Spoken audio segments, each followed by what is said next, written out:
Hello friends. आज हम बात कर रहे हैं बेसिकली ऑक्सीजन कॉन्सेंट्रेटर्स के प्राइसिंग के ऊपर। ऑक्सीजन कॉन्सेंट्रेटर की प्राइसिंग को लेके पिछले कुछ टाइम में काफ़ी ज़्यादा इंपोर्टर्स के बीच में एप्रीहेंशन है उसकी प्राइस क्या रखें। एप्रीहेंशन है कि वेदर इंडिया में कोई मैकेनिज़्म है जो प्राइस को कंट्रोल करता हो, इंडिया में कोई प्राइसिंग रेगुलेशन की कोई अथॉरिटी है जो प्राइस को मैनेज करती हो, और इसमें कोई भी कैलकुलेशन क्राइटेरिया कोई गवर्नमेंट की तरफ से है कि ऑक्सीजन कॉन्सेंट्रेटर की प्राइसिंग क्या रखी जाए। ऑक्सीजन पिछले कोविड के अंदर 2020 में जब कोविड स्टार्ट हुआ तो मिनिस्ट्री ने पहले हल्का सा एक ब्रीफ बैकग्राउंड दे रहा हूँ कि ministry of chemicals and fertilizers के नीचे डिपार्टमेंट ऑफ फार्मास्यूटिकल्स है। डिपार्टमेंट ऑफ फार्मास्यूटिकल्स के नीचे नेशनल फार्मास्यूटिकल्स प्राइसिंग अथॉरिटी है। जो ये नेशनल फार्मास्यूटिकल्स प्राइसिंग अथॉरिटी है, ये अथॉरिटी का काम है बेसिकली एसेंशियल ड्रग्स के प्राइसेस को रेगुलेट करना। जब भी ये ड्रग्स के प्राइसेस को रेगुलेट करती है, ये नोटिफाई कर देती है उन ड्रग्स के ऊपर, और भी आप इतनी ज़्यादा परसेंटेज से ज़्यादा कोई प्रॉफिट नहीं ले सकते हो, जिसको कॉस्ट को कैलकुलेशन करने का भी ये क्राइटेरिया नॉर्मली नोटिफाई करती है। इंडिया में सबसे पहले ऑक्सीजन कॉन्सेंट्रेटर और ऑक्सीमीटर को लेकर एक नोटिफिकेशन आई थी 29 अप्रैल 2020 को नेशनल प्राइसिंग अथॉरिटी की, फार्मास्यूटिकल प्राइसिंग अथॉरिटी की, जिसको NPPA भी बोलते हैं, और मैं वीडियो के अंदर आगे यही बोलूँगा।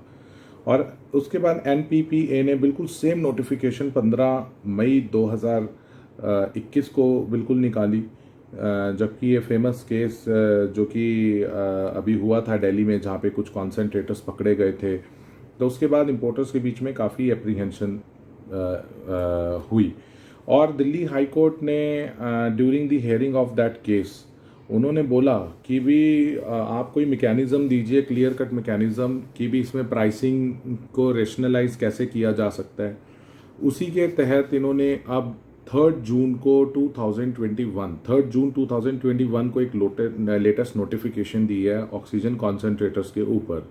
और ये सिर्फ ऑक्सीजन कॉन्सेंट्रेटर्स पे है, ये पल्स ऑक्सीमीटर पे नहीं है।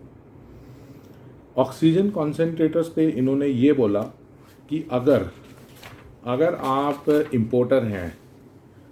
इंपोर्टर हैं तो उस केस में आप जो प्राइसिंग कर सकते हैं, आप अपना ट्रेड मार्जिन जो ले सकते हैं, आप 70% ले सकते हैं ऑफ PTD।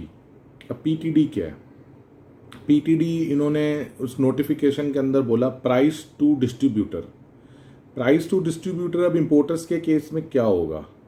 नोटिफिकेशन पे जो मेरी इंटरप्रिटेशन है, एज सच कोई PTD की कोई डेफिनेशन नहीं दी हुई है। PTD को डिफाइन उन्होंने इंडियन मैन्युफैक्चरर्स के केस में तो किया है, पर इंपोर्टर्स के केस में नहीं किया। अब इंपोर्टर्स के पास बेस्ट रिकोर्स क्या है कि भी क्या हमारी प्राइस टू डिस्ट्रीब्यूशन हो सकता है। प्राइस टू डिस्ट्रीब्यूटर तो वही चीज़ होगी जो आपकी लैंडिंग कॉस्ट होगी। भाई आपने बाहर से जिस भी कंट्री से प्रोडक्ट लिया, वहाँ पे एक तो सप्लायर को पेमेंट की, फिर आपने उसके that is called as an cost, फिर आपने फ्रेट पे किया उसके पोर्ट तक ले जाने के लिए, कोई इंश्योरेंस पे किया होगा, और फ्रेट पोर्ट देन आपने उसको इन ट्रांजिट करने के लिए कोई फ्रेट पे किया होगा, फिर कोई लॉजिस्टिक्स पे की होगी यहाँ तक अपने वेयर हाउस में पहुँचाने के लिए। तो ये सब चीज़ों को अगर आप ऐड करते हो तो that should be the price to distributor. That is my opinion. क्योंकि मेरे पास कई सारे इंपोर्टर्स के कॉल आए कि भी इसमें प्राइस टू डिस्ट्रीब्यूटर हमारे केस में क्या होगा और हम इसमें क्या लगाएं, व्हाट इज। तो मैंने एक मेरा जनरल ओपिनियन ये है इस केस के अंदर कि हम लोग एक प्राइस टू डिस्ट्रीब्यूटर की कंप्यूटेशन अपने चार्टर्ड अकाउंटेंट से या कॉस्ट अकाउंटेंट से निकलवा कर एक सर्टिफाई करके रख सकते हैं। और इन्होंने 3 जून की जो नोटिफिकेशन आई है, 3 जून 2021 की, अभी जो दो तीन दिन पहले की नोटिफिकेशन है, उस नोटिफिकेशन में इन्होंने एक एनेक्जर भी दिया है जो आपको भरने की ज़रूरत है उस एनेक्जर को, कि भी आप उसमें प्राइस क्या रखोगे। अब इसमें एक क्लैरिटी इन्होंने दे दी है। पहले तो इंपोर्टर्स के बीच में काफ़ी कन्फ्यूजन थी कि भी जो 15 मई वाली और जो नोटिफिकेशन थी DPCCO की, तो उसके अंदर उन्होंने जो फॉर्मेट दिया था उसमें उन्होंने आपके ड्रग लाइसेंस वगैरह की भी डिटेल मांगी थी। इसमें कोई ड्रग लाइसेंस की कॉपी तो मांगी नहीं है। और इसमें इस नोटिस में इन्होंने बोला है कि that is the non scheduled drug. तो इसमें ये भी कन्फ्यूजन था बहुत लोगों का कि भी ये ड्रग अगर ये कई नॉन मेडिकल इंपोर्टर्स ने इसको मंगा के इसको बेचा था, तो काफ़ी ज़्यादा मार्केट में कन्फ्यूजन था कि इसके अंदर बिना ड्रग लाइसेंस के इसे बेचा जा सकता है या नहीं बेचा जा सकता। तो ये भी क्लैरिफिकेशन आपकी सॉल्व हुई है यहाँ पे। और इन लोगों ने अभी फ़िलहाल जो एक गाइडलाइन दी है प्रीडोमिनेंटली इस नोटिफिकेशन के अंदर, आपको एक तो फॉर्मेट दे दिया कि जिस फॉर्मेट में आपको इन्फॉर्मेशन भर के देनी है। मैं समअप कर रहा हूँ, मतलब इस नोटिफिकेशन का क्रक्स बता रहा हूँ। पॉइंट नंबर 2 आपको बोल दिया कि भी आप कितने % तक रख रहे हो। बेसिकली इन्होंने ट्रेड मार्जिन रेशनलाइजेशन कर दिया है इसके अंदर कि भी आप 70% तक अपनी पीटीडी का आप 70% तक ले सकते हो, जितना आपको प्राइस टू डिस्ट्रीब्यूटर आपका आके पड़ा, आपको घर में आके सामान जितने का पड़ा प्राइस टू डिस्ट्रीब्यूटर, मैं इंपोर्टर्स के लिए बोल रहा हूँ ये बातें, तो उसमें आप 70% कॉस्ट ऐड कीजिए, उसके ऊपर और आप जीएसटी लगाइए, फिर आप जो प्राइस निकलता है that shall be the MRP. और आपको टेबल ए इस नोटिफिकेशन के अंदर जो दिया गया है उसके अंदर आपको इंफॉर्मेशन भरनी है। उसके अंदर अगर इंफॉर्मेशन भर के आपको वहाँ पे सबमिट कराना है, इसको बाय मेल भी सबमिट कराया जा सकता है। इस नोटिफिकेशन की वैसे तो कॉपी अवेलेबल है, वाइडली अवेलेबल है। अगर स्टिल किसी को कॉपी नहीं मिल रही, अगर वो लेना चाहें तो हमारी वीडियो के नीचे कमेंट्स में आप कमेंट लिख सकते हैं, तो आपको हम लोग कॉपी दे देंगे। और ये नोटिफिकेशन की कंप्लाइंस करने की आखिरी डेट कब है? 30 नवंबर 2021 है इसकी आखिरी डेट, ठीक है ना।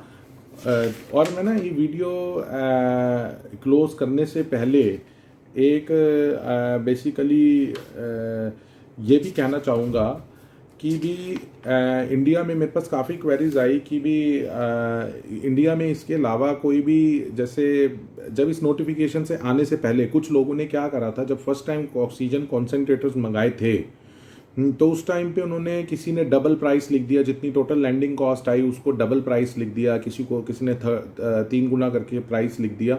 अब जितने भी लोगों ने ये भी प्राइसिंग की है, सबको रिवाइज करनी पड़ेगी।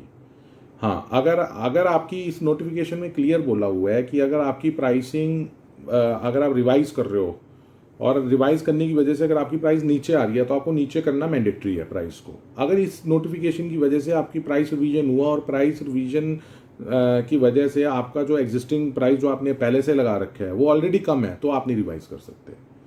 Government is very much clear in its intent to safeguard the interest of the public, इस नोटिफिकेशन को निकाला। बट मेरा एक पर्सनल ओपिनियन है कि भी ऑक्सीजन कॉन्सेंट्रेटर्स को स्पेसिफिकली लेके कि गवर्नमेंट का कोई बहुत क्लियर कट क्लैरिफिकेशन गवर्नमेंट ने टाइमली नहीं दिया, जिसकी वजह से बहुत सारे इंडियन इंपोर्टर्स को लॉस हुआ है। That is my opinion. तो मैं अपने ओपिनियन में गलत भी हो सकता हूँ, but how ever this is my opinion. अगर किसी को कोई भी इसमें टेक्निकल हेल्प की वगैरह ज़रूरत हो तो वीडियो में कमेंट्स में लिखें, तो इसमें या फिर हमारे को ईमेल कर दें, कमेंट बॉक्स के अंदर ईमेल आईडी हम दे रहे हैं, तो we will be glad to help you. नमस्कार दोस्तों, थैंक यू।